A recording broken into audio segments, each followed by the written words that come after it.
What's up, guys? It's DJ. So I was actually lucky enough to get the Volk Goliath yesterday in a supply drop.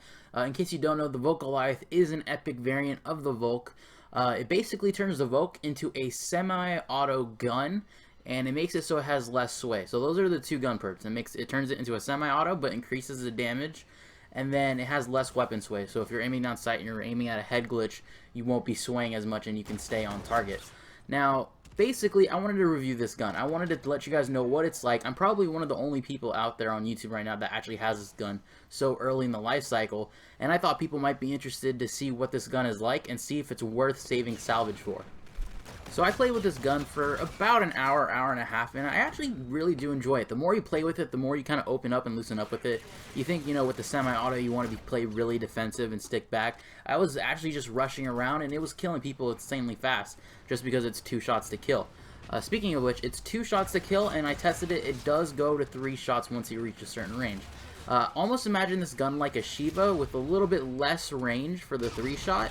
And more recoil. So I actually went ahead and I tested the recoil right here. So the first clip I'm showing you is without grip, and you can see this thing goes pretty high up.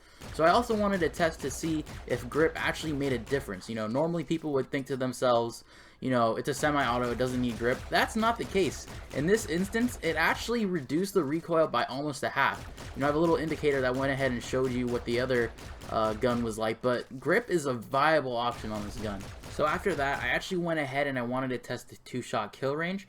So I had him keep inching up close to me, and actually right here, this is the max 2-shot kill range with the Volk without any attachments on.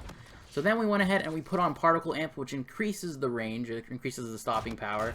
And I had him line up, eventually I had him lined up to the end of the wall against the staircase, and that is the max 2-shot kill range with the particle amp. And it's not too much of a difference. Next, I had suppressor. I kept him inching up from the original 2-shot kill point, and it turns out it almost cuts it in half. It's a little bit over in half, so suppressor definitely hurts the range on this gun. So ultimately, I wouldn't suggest a suppressor on it.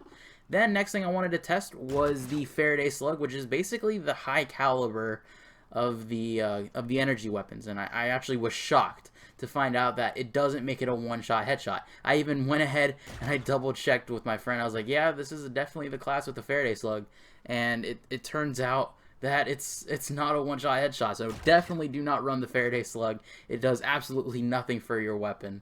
So that's one thing I would suggest if you do end up getting this gun.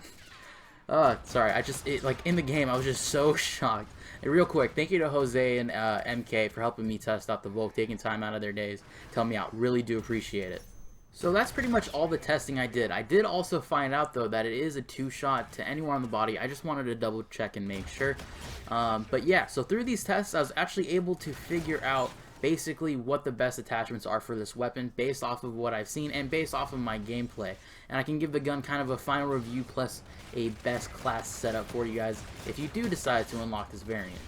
So as far as the class setup, my preferred class for this weapon would actually be the Volk Goliath with the ELO sight. Now sight, or it doesn't have to be the ELO sight, but a sight is very important, I feel, for this semi-auto version of the Volk. The reason I say that is because it is probably one of those semi-autos that has more recoil than others.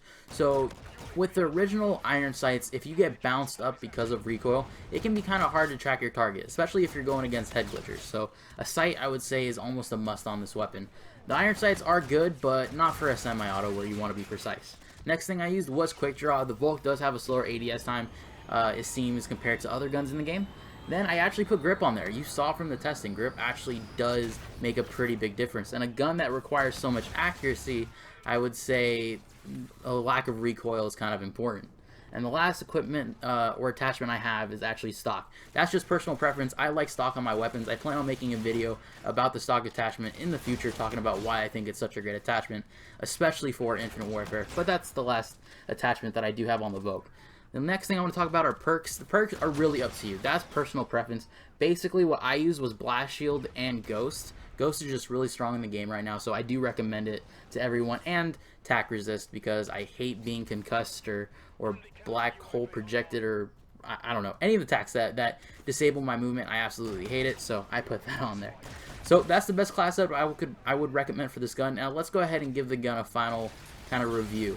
This gun really isn't for everybody, and I know that might bum some of you out. I think it's really cool to have the idea of having a semi-auto in the game, but you need to have really high accuracy for this. So if you're a person that likes high accuracy, if you're a person that likes semi-auto, then this is a good gun to unlock. It is pretty powerful. It is going to be a gun I'm using, and it is definitely a viable weapon. Is it overpowered? I don't think so. It rewards you for being accurate, but punishes you for your inconsistency. So that's really what I feel like the weapon. It's really ultimately up to you if you want the weapon or not. But yeah, so there you guys go. You can make the decision for yourself if you want this weapon, or if you're lucky enough to get it, now you know what to use and what not to use. So hopefully you guys enjoyed. Hopefully you learned something. Until next time, guys, have a good one.